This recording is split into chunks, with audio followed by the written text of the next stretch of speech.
the story of the most powerful man in the world begins. Not in a palace, it begins in a flea-infested cave dug into a yellow mud hillside. Today, he is the chairman of everything, a leader who commands the world's second-largest economy, and a military machine built to reshape the global order. But 50 years ago, he was a political orphan, a disgraced, banished teenager, hauling manure through rice paddies, living as the son of a branded traitor. This is the central paradox of Xi Jinping. He is a man who was nearly destroyed by the Chinese Communist Party, only to become its ultimate iron-fisted protector. Think about this. 10 times the party rejected his application to join. 10 times he refused to walk away. This was the exact same party that had imprisoned his father and driven his own sister to suicide. Yet he kept knocking on their door. How does a mind, forged in the crucible of absolute betrayal and starvation, come to believe that absolute control is the only path to national salvation? Xi Jinping was born into communist royalty. His childhood was a world of guarded privilege in a private Beijing neighborhood, the son of revolutionary hero Xi Zhongxun. But in the paranoid world of Mao's China, loyalty had an expiration date. When Xi was just 9 years old, the sky fell. His father was purged from the government and exiled to a tractor factory. Overnight, the family went from royalty to outcasts. They were paraded through the streets in iron dunce caps, spat upon by the very people who used to bow to them. Then came 1969. Xi was just 15. He was sent down to the backward village of Liangjiahe. For 7 brutal years, he lived in a yaodong, a cave dwelling. He spent his days performing grueling manual labor until his hands bled. Most teenagers saw this as a prison sentence. Xi saw it as intelligence gathering. He later remarked that it was there he learned how power flows from the ground up. There is a legendary story from those years. During a village biogas project, a methane pipe suddenly burst, showering young Xi in filth. He didn't panic. He didn't even wipe his face. He just picked up his shovel and kept working. That moment reveals the psychological spark of his entire life. He realized a cold truth. In China, without the party, you are absolutely nothing. But with the party, you can become the state itself. He didn't just survive the mud, he mastered it, using it to climb right back into the aristocracy that had cast him out. His ascent to the top was a masterclass in strategic patience. For decades, Xi Jinping intentionally flew under the radar. He took unglamorous, difficult provincial posts, jobs his ambitious peers considered political suicide. He played a part. He became the safe candidate, the man who was too quiet to be a threat and too boring to be blamed. But in 2012, just as the keys to the kingdom were within reach, the friction exploded. His primary rival, the charismatic, flashy, and immensely popular Bo Xilai, imploded in a spectacular scandal involving the murder of a British businessman. And then, right in the middle of the chaos, Xi Jinping completely vanished. For 14 days, the future leader of China was a ghost. No press, no public appearances. The world held its breath, whispering rumors of a stroke, a car crash, or an internal coup. When he finally stepped back into the light, the quiet, boring, gray man was gone. Within weeks of taking power, he unleashed a hurricane. He launched a brutal anti-corruption purge, taking down what he called both tigers and flies.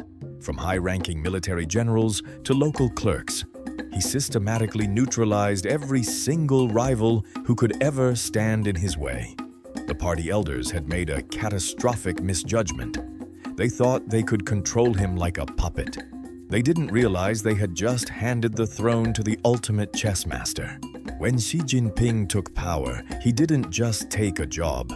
He rewrote a contract binding 1.4 billion human souls. The old deal, made by his cautious predecessors, was a quiet, unspoken agreement. We will stay out of your private life. In exchange, don't challenge us publicly. Xi burned that contract. The new bargain is bolder, more brutal, and, this is the part the West cannot bring itself to understand, genuinely popular. It goes like this. The party will make you rich. It will make you proud. It will make China feared again after 100 years of kneeling before foreign powers. But in exchange, you will be watched, always.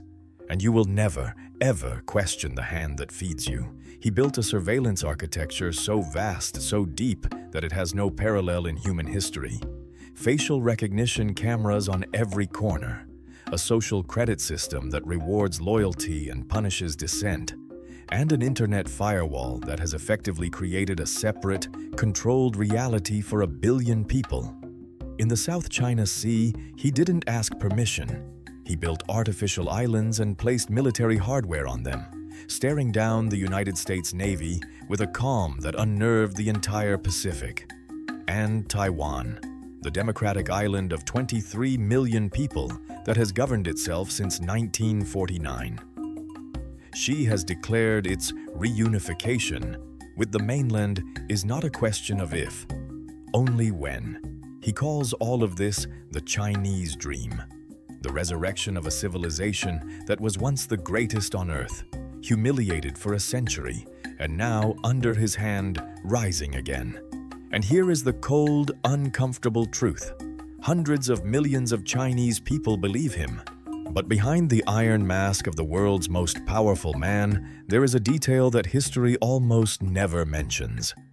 When Xi Jinping first began his slow, quiet climb through China's provincial ranks, he was nobody.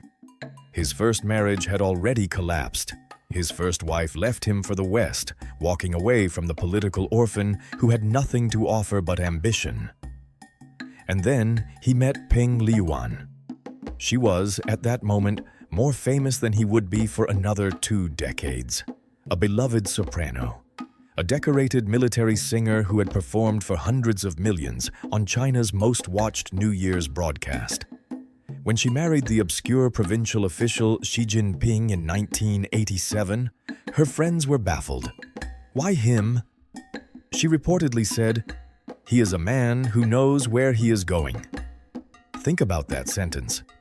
Not "he is kind," not "he is brilliant," not even "he loves me." She saw, long before the world did, the quiet, terrifying certainty burning inside him. For years, she outshone him completely. He was a gray, unknown bureaucrat. She was a national star. When he finally reached the top, she stepped back. The spotlight moved, and Peng Liyuan, the woman who once filled stadiums with her voice, became the quiet, elegant figure 2 steps behind the chairman of everything. Every great paradox has a human story hidden inside it. That is theirs. So here is the question that will define the next 50 years of human history. Is Xi Jinping a visionary? A man who pulled the world's most ancient civilization from the mud and restored its rightful place at the top of the world? Or is he the inevitable product of a system built on fear? A man so scarred by what the party did to his family that he could only respond by seizing total control of it, convinced that loosening his grip, even slightly, would send everything crashing back into chaos? The answer, most likely, is both. And that is precisely what makes him the most dangerous, most consequential, most misunderstood leader on Earth today. He was a boy who shoveled filth in a cave and decided, quietly, patiently, over 50 years, that he would rather run the world than be buried by it. He kept his promise to himself. The question is whether the world is ready for what that promise costs. If you want more biographies like this one, hit that subscribe button right now. Every single video we make is built for people who refuse to accept the shallow version of history. And leave a comment below with one name, one leader, one visionary, one monster, one genius. Whoever lives rent-free in your head, the figure from history or the modern world whose story you need to understand.